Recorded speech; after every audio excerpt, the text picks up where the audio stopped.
I have a lot of things that I want to do for my career, either design or law.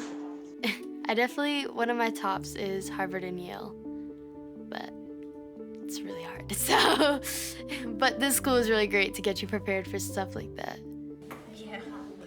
It's kind of pointy.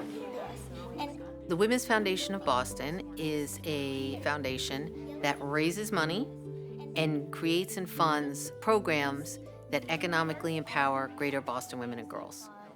because you can see the seeds literally. Our goal is to economically empower as many women and girls as we can, but also to move that philanthropic needle towards women and girls serving nonprofits. So we have to study the flowers so we can get a good observation. So this should be 1, 2, 3. You know, for me, wanting to be involved in the Women's Foundation of Boston was an easy decision because when you look at the national data and understand that less than 1.9% of philanthropy, 1.9% of all dollars going to nonprofits are directed towards young women and girls, that's unacceptable. My school's name is Our Sister School, after the sister sailors who bravely went out to sea, disguised as men, so that they can do the work that all the men would do just as hard. Our sister school is one of our amazing grantee partners. It's a tuition-free middle school for wonderful girls who come from low-income households in the New Bedford area. The graduation rates from high school and college are much, much higher for girls that attend our sister school versus the public schools that they would attend otherwise. It really accelerates their success. Make sure you guys are getting your observations for these, okay? One of my favorite things about the school is there's such small classes, so the teachers can really get to know you. That one. But it doesn't look like a seed. Look at the flower I drew this morning. Did I use my mind's eye or my viewing eye for that?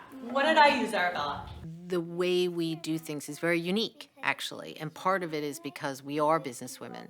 We're very data-driven, and our work is steeped in rigor and intense vetting and analysis.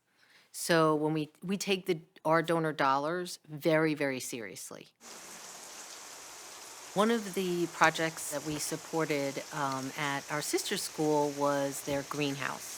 Most of these girls do not have yards. Very few of them had any opportunity to garden. And, you know, plants are biology and gardening is science and it's cool. So it really introduced this whole new world to them. I remember when I was here and they first started the garden, I was so confused because at my old school, we'd sit in the classroom all day. And for me personally, I'm a very visual learner. So going outside and looking at the plant or drawing it helps me focus and succeed. Can you pass me one of the red ones? Here. Thank you. We have to make sure that we are intentional about providing resources and support to young women and girls because they are the ones that will pay it forward and make sure that their communities, their families, and others are successful. A resume is a document where there's a lot of key info that you really... 90% of women reinvest in their communities and their families. You know, all ships will rise. What are some things that we could do to make specific words jump out? Yeah, Melanie, what do you think? You could either bold or bold or underline it. Good. Project Hope is one of our favorite grantee partners because they offer help with jobs, employment, education, housing. They do a variety of different things.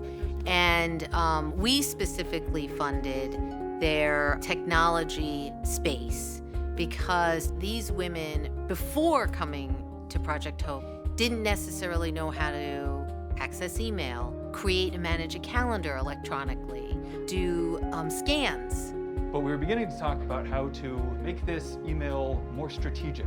When you become educated in technology, whether it's really basic or more advanced, the whole world opens up for you, particularly in terms of employment. When that's done, that's it. That's Hispanic meal.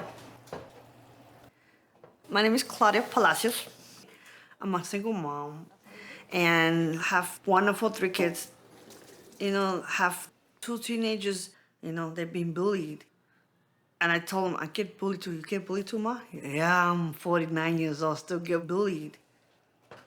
The way I look and my skin too, my accent too, they say, whoosh, it's hard.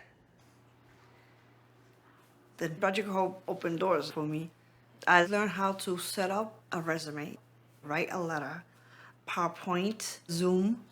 You could learn so many things. I work in a hospital with 2 orthopedic surgeons, and I do scheduling, and it's really awesome. Never too late to learn of any school education what you want to learn.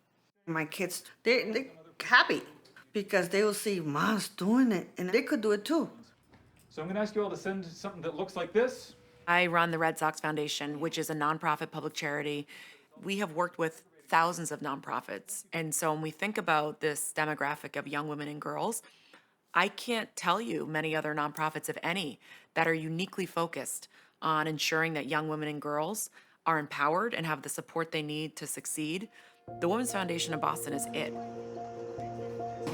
I want to study how to be an astrophysicist, a rocket scientist, and an astronaut. And I want to go to MIT. The spiders are over there trying to make a web to make sure nobody else grabs their food. If you care about women, if you care about, investing in your community, this is the foundation that's going to make sure that that happens.